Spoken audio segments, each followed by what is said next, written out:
Isang tipikal na umaga sa isla. Payapa at kalmado. Magandang pagkakataon para sa pangingisda. Pero ngayong panahon nga ay napakabilis magbago ng panahon.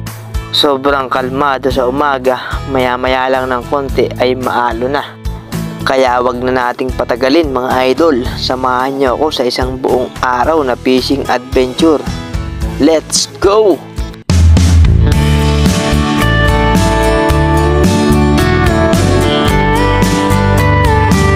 Ito nga pala tayo magsisimula mga idol. Ayan, umpisa pa lamang mga idol, yung mga nakasabit ng bangus. Ayan, sibidya ng bangus mga idol. Okay, tara, let's go! At ito pa mga idol, ano, rikit-rikit sila mga idol. Ayan, nato nga lang pala ako sa may baybay mga idol, malapit lang sa Kanayunan. Yun ang aking kalata. Diretso lamang mga idol. Nakakatiyaga rin rito. Ang litaw ng simidya ngayon mga idol. Dahil naman dito napakalat. Yun, fast forward tayo mga idol. Nakatapos na ako ng aking panulusog ng panty mga idol. At ito nga pala aking huli.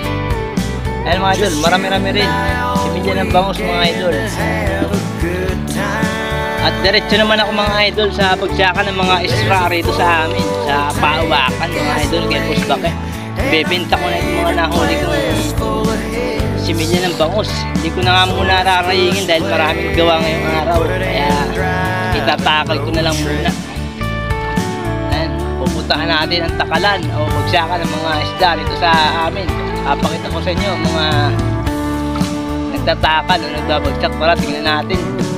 First stop, we should try that cafe, the one everyone's talking about, and grub until we can't feel our feet, then go and lay down somewhere.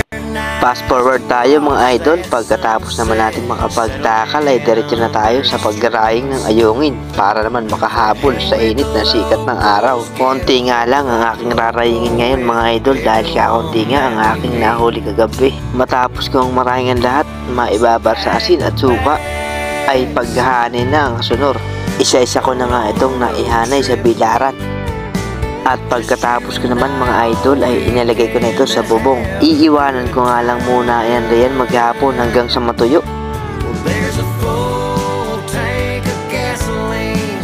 Another day, another fishing adventure ulit.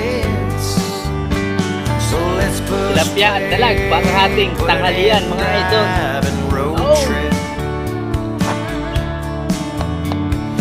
There's nothing better than 48 hours, white lines and what's ahead. Yan mga idol, luto ng ating ulam. Nilagang dalag. Wow, sabaw pa lang, ulam na. Quality!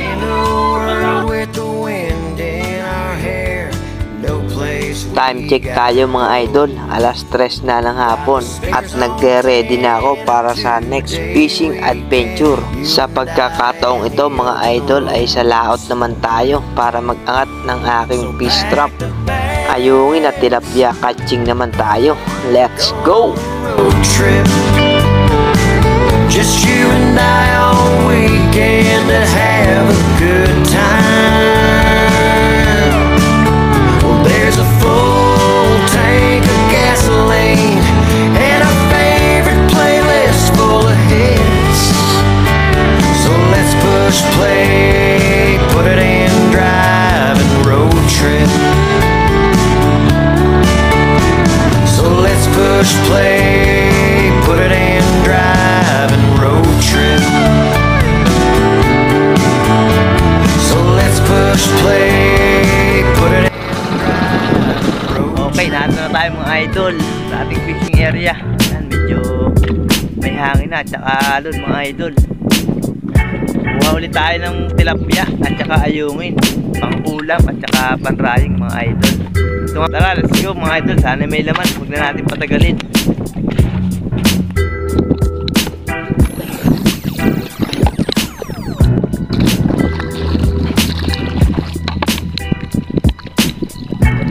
Okay Okay mga idol, kunin na natin ang panghakat. Ayan ang panghakat mga idol. Nakalawit na, muntik na humulog. Buti na lang, hindi natangay.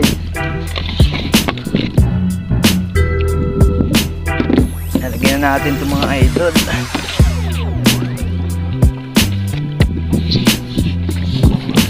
Simulan na tayo maghakat mga idol. Sana may laman.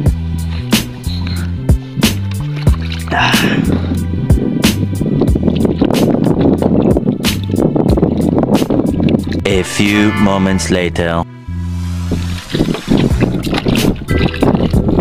At yun mga idol, nakatapos na ako sa paghahakat ng takip ng aking fish cage mga idol. At ito nga pala ang aking huli. Medyo marami-rami mga idol. Quality mga tilapia, malulusog, matataba. Ayan, ayungin nga pala mga idol. At saka tilapia ang ating huli. Wow, medyo marami-rami na naman mga idol. Nakakatuwa pa, talagang good size ang mga tilapia. Sarap pang ulam. Okay, alright mga idol. Marami ito. Mga idol ang huli natin ngayong hapon. Yan, quality.